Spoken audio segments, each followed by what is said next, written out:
So this Shabbos, we're going to be celebrating the 15th of Av, and this is a day which is considered to be the happiest day. It says in, uh, where's the source for this? It says, and I have all the sources here. It says in um, pages turning around. Where's number 126? Here we go. It says in Mishnah and Tanit that there were no days that were happier than the 15th of Av, at the same like Yom Kippur. So the question that is asked is, well, how do you compare the 15th of Av to Yom Kippur? Yom Kippur was a time when they brought sacrifices and they did tshuva. So and it's on the calendar. It's one of the most important days of the year. And the 15th of Av, what we know about it is that that was the day when the tribes would be able to marry one with the other.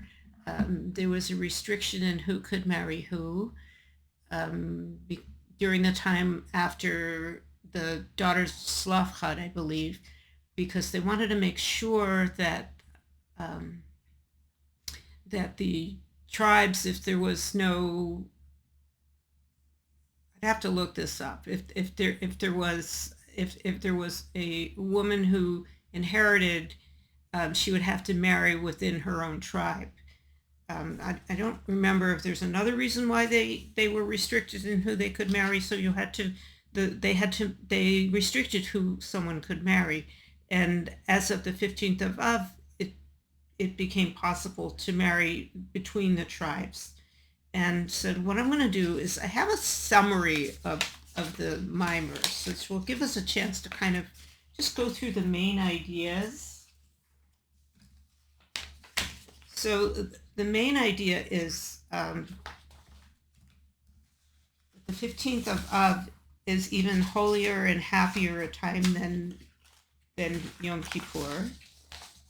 And no days as joyous as Tisha B'Av and Yom Kippur.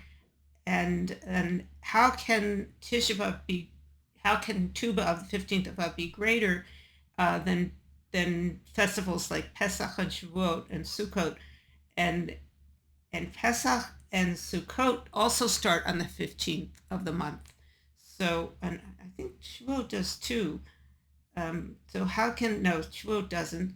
How can Tu BeAv be greater? So this can be explained through the verse in Kohelet, which is Ecclesiastes, about the advantage of the land and everything is the king is a slave in the field, which makes absolutely no sense. And that's interpreted Kabbalistically, that the land stands for, the Aretz stands for the whole of the earth, and the field stands for Gan Eden. And this is about bringing godliness into the world. And even if so this idea of the 15th of the month is, this is the fullness of the month. So the phrase, the field which God has blessed, has two interpretations. Hold on, this is just the headings. So I'm going to open up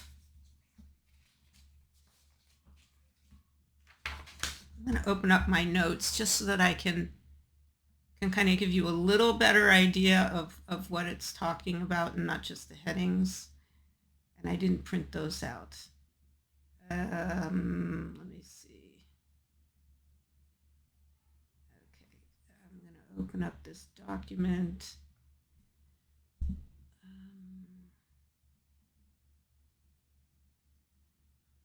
Tu BeAv.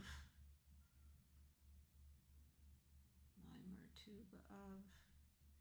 Translation. Oh no, this is just the heading. Okay, so here we go. Tu BeAv and Yom Kippur are grouped together in the Mishnah. So how is there a connection? And the statement about Tu BeAv and Yom Kippur being connected comes in at the end of the Mishnah of Tanit, which is about fasts and national calamities. So how do we talk? How do we end a Mishnah which talks about fasts with reference to joyous days, which seems like a contradiction? So the essence of Tu BeAv is this is a full moon after descent. And the concept is explained by the Rebbe Rashab, which is Rabbi Shalom Dovber. So the Rebbe brings down Chassidut of Reb Shalom Dovber, and Reb Shalom Dovber is bringing down the Chassidut of the Arizal. And this represents, Tu BeAv represents the fullness of the moon. And in the month of the Jewish people who are likened to a moon experience, this is the greatest. This is the fullness after the descent of Tisha B'Av. So the joy of Tu BeAv is connected to coming out of Tisha B'Av. As the principle goes, the ascent that follows the descent is higher than the original level. So in that way, it's greater than Pesach and Sukkot because it follows Tisha B'Av, which is a time of great struggle, and so then in contrast, this is a moment in contrast to Pesach, which is like we were immature, we were like newborns, and Sukkot, most of the atonement occurs on Yom Kippur, and Sukkot just reveals the light. Tu BeAv is the actual going up, the actual ascent itself.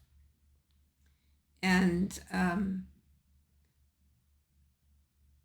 Tu BeAv can be understood to the verse that the land, I said this, the land refers to the entire world, and the field refers to Gan Eden. And so what's the distinguish between the world and Gan Eden? The world was created through speech. So then the Rebbe goes into this Kabbalistic stuff. And let me open up another document because explaining the Kabbalistic stuff is, I put this into my notes, and I went back and forth into ChatGPT translating parts of the Maamar, because I'm not somebody who understands the Kabbalah, so I'm going to try to explain something that makes some sense. So the Maamar says that Gan Eden has spiritual light. It draws from a limited source, and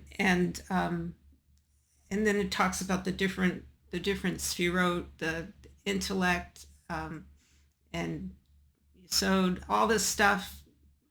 What it's saying is divine light radiates not only within the inner dimension of Malchut, such as Gan Eden, but also the outer aspect of Malchut, which is the 10 utterances through which the world was created. So Kabbalistically, it's complicated, but this is the deeper meaning of the king working in the field, is that through our divine service, the supernal crown, which is, we relate this to that part of our body which is above our heads, or where the fontanelle is, where the that soft part in a baby's head is, that corresponds to the supernal crown.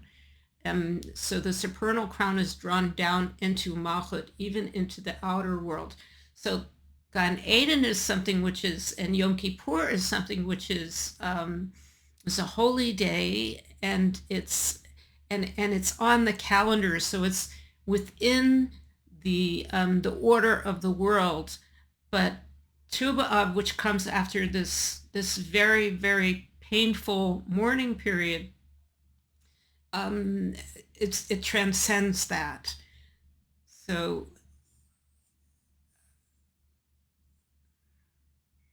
and the Maamar talks about the revelation in the Beis Hamikdash in the temple. The difference between the time of the temple and the time of exile is the difference between the upper and the lower halves of the moon. So it corresponds to this idea of the moon is the biggest on the 15th of the month. And during the light that was in the temple, was reflected in that limited time and that limited space, and the light that was added through the divine service of the temple, like the sacrificial offerings, and that's the work of human beings. So, and human beings making a sanctuary within ourselves. That's much more, that connects to something, that the infinite aspect of godliness, which which continues even during exile.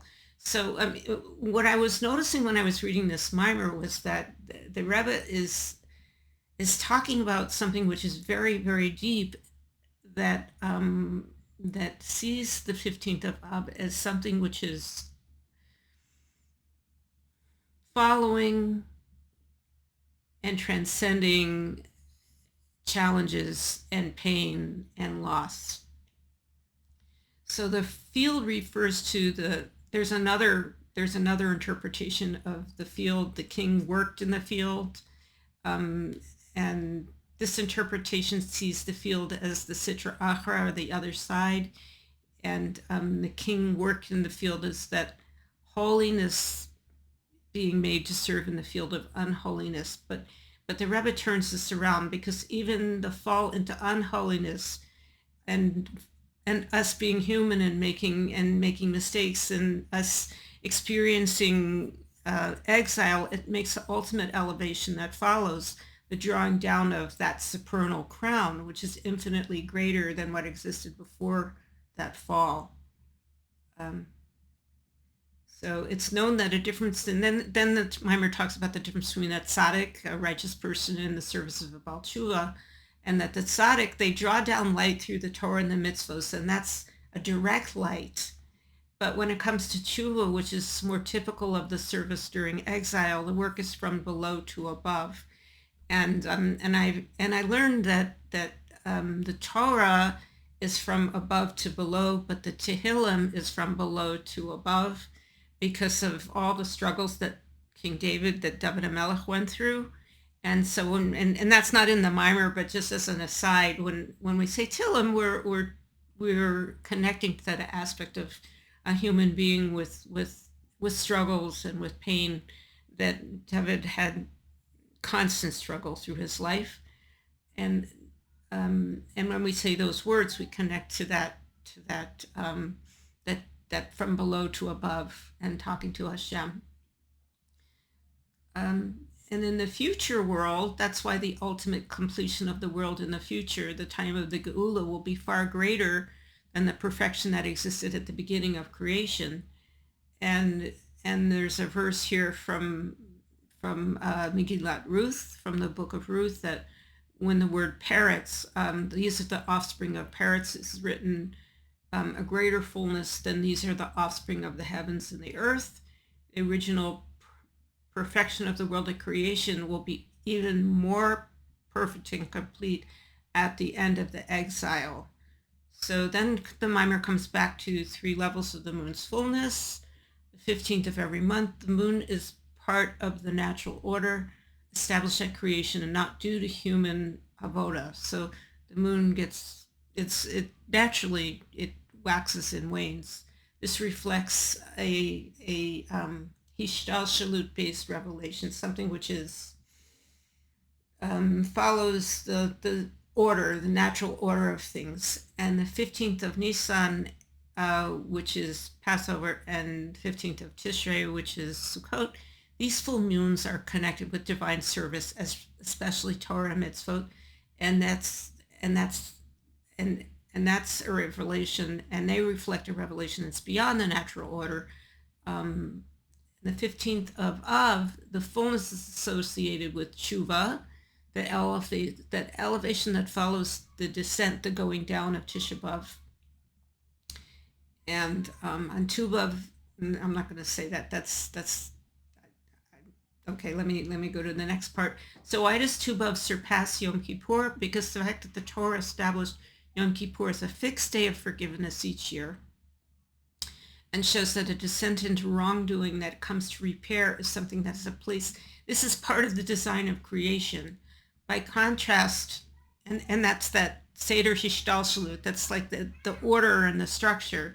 But the descent of Tisha B'Av, which is associated with the destruction of the Beis Hamikdash and all of the struggles of exile, is a descent that on the face of it has no place at all in creation. And it says in Echa, it begins with the word Echa. It's an expression of how is this possible? It's a bewilderment, even considering the exalted status of tshuva. This descent, this going down is unfathomable. The fact that this descent occurred only in order, the fact is that this descent occurred only in order to enable us to ascend higher as a lion ascended, so that the lion will come is only from, and then we're connecting to the Atzmos, the divine essence. And then the last part of his says the joy of Tu BeAv. This isn't just there are no days as joyous for Israel as the 15th of Av and Yom Kippur. This isn't a conclusion. It's a summary of the entire theme of fast days. Why do we fast over undesirable events, including those of 17th of Tammuz and Tisha B'Av? Because these descents exist for the sake of the ascent that follows. So that ascent is Tu BeAv, the day of the deepest joy, referring to the verse, the day of his heart's rejoicing, which is from Song of Songs. And the Rebbe ends, may it be Hashem's will that through our deeds and divine service, especially through not being shaken by any challenges, including those so intense that even from a spiritual perspective, they seem to defy all reason, we should accelerate the coming of the final redemption through our service and bring about the Mashiach Tzidkenu, who will fight God's battles, be victorious, most of which are so great that they defy human logic, even that of the warriors themselves, and still Hashem will prevail and will build the Beis Hamikdash and gather the exiles, including the ingathering of all the sparks of holiness and also the physical return of every Jew in the true and complete redemption. So that is the Maamar in a very short summary. I'm going to stop.